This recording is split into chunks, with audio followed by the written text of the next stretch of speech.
ختنہ کرنا سرکمسیشن، زیر ناف بال صاف کرنا، ناخن کاٹنا، بغل کے بال صاف کرنا اور مونچھیں کترانا سنت ہے۔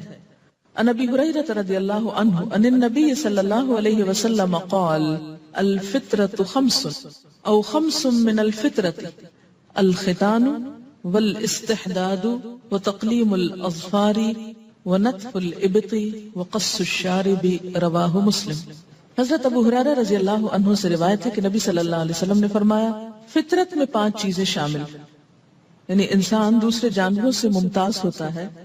نمبر 1 ختنہ کرنا، نمبر 2 زیر ناف بال صاف کرنا، نمبر 3 ناخن کاٹنا، نمبر 4 بغل کے بال صاف کرنا اور نمبر 5 مونچھیں کتروانا۔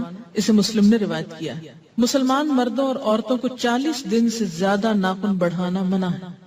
عن انس بن مالک رضی اللہ عنہ قال وقت لنا في قص الشارب وتقليم الأظفار ونتف الإبط وحلق العانة ألا نترك أكثر من 40 ليلة رواہ مسلم۔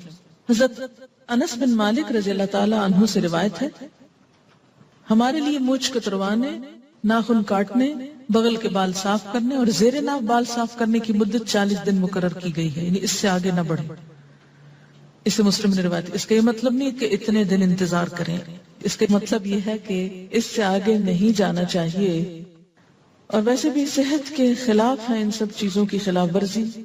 مونچھیں بڑی ہوں تو اس میں بھی جراثیم جمع ہو سکتے ہیں اور کھانے میں انسان کے اندر بھی جا سکتے ہیں۔ ناخنوں کے اندر بہت سے جراثیم جو ہیں وہ جمع ہوتے ہیں اگر وہ بڑھے ہوئے ہوں۔ اسی طرح باقی غیر ضروری بال بھی نجاست جمع کرنے کا ذریعہ بن جاتے ہیں اور طہارت کا احساس انسان کے اندر سے ختم ہونے لگتا ہے۔ انسان کی صحت کے لیے ضروری ہے کہ ان چیزوں کے بارے میں انسان کانشیس رہے، کنسرن رہے۔ پرسنل کیئر اور ہائیجین میں آتی ہے یہ چیز۔ کل ہی کو مجھے بتا رہا تھا کہ انگلیوں کے جو بالکل اگلے سرے ہیں پورس، اس کے اندر بہت باریک بلڈ ویسلز ہوتی جو وضو کرنے سے اور کئی دفعہ آپ دن میں ہاتھ دھوتے ہیں جیسے واش روم سے نکل کر یا ویسے، تو ان کو جب پانی لگتا ہے تو یہ ٹینشن کو ریلیز کرنے کا سبب بنتا ہے۔ اور اگر آپ بہت ناخن بڑھا دیتے ہیں تو ظاہر ہے کہ ان تک پانی پہنچنا بھی پھر اتنا آسان نہیں رہتا اور اس اعتبار سے بھی وہ سرکولیشن پہ فرق پڑتا ہے۔ رسول اکرم صلی اللہ علیہ وسلم نے داڑھی رکھنے اور مونچھیں صاف کرنے کا حکم دیا ہے۔ عن ابن عمر رضی اللہ عنہما قال قال رسول اللہ صلی اللہ علیہ وسلم خالف المشرکین احف الشوارب و اوف اللحى رواہ مسلم۔ حضرت عبداللہ بن عمر رضی اللہ عنہما سے روایت ہے کہ نبی صلی اللہ علیہ وسلم نے فرمایا مشرکوں کی مخالفت کرو، داڑھی رکھو اور مونچھیں صاف کراؤ۔ اسے مسلم نے روایت کیا ہے۔ سو کر اٹھنے کے بعد 3 مرتبہ ہاتھ دھونے کے بعد کسی چیز کو ہاتھ لگانا چاہیے، یعنی اور مواقع مثلا کھانے سے پہلے ہاتھ دھونا ضروری، واش روم سے نکل کر ہاتھ دھونا ضروری، نماز میں ہاتھ دھونا ضروری، کسی بھی صاف چیز کو پکڑنے سے پہلے اگر ہاتھ پہ کوئی نجاست لگی ہے اس وقت میلے ہاتھوں کو دھونا۔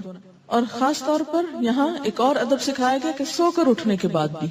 عن ابی ہریرہ رضی اللہ عنہ ان النبی صلی اللہ علیہ وسلم قال اذا استيقظ احدكم من نومه فلا يغمس يده في الاناء حتى يغسلها 3 فانه لا يدري اين باتت يده رواہ مسلم۔ حضرت ابو ہریرہ رضی اللہ عنہ سے روایت ہے کہ نبی اکرم صلی اللہ علیہ وسلم نے فرمایا کہ آدمی سو کر اٹھے تو جب تک اپنے ہاتھ 3 مرتبہ نہ دھو لے برتن میں نہ ڈالے، کیونکہ معلوم نہیں رات اس کا ہاتھ کس کس جگہ لگتا رہا۔ اسے مسلم نے روایت کیا ہے۔ مسلم کا پسینہ اور بال پاک ہیں، یعنی مثلا کھانے میں بال آٹے میں چلے جائیں یا سالن میں چلے جائیں تو وہ سالن الٹانے کی ضرورت نہیں، ناپاک نہیں ہوا، کھا سکتے ہیں، اگرچہ ایسا کرنا تھوڑ پن کی علامت ہے۔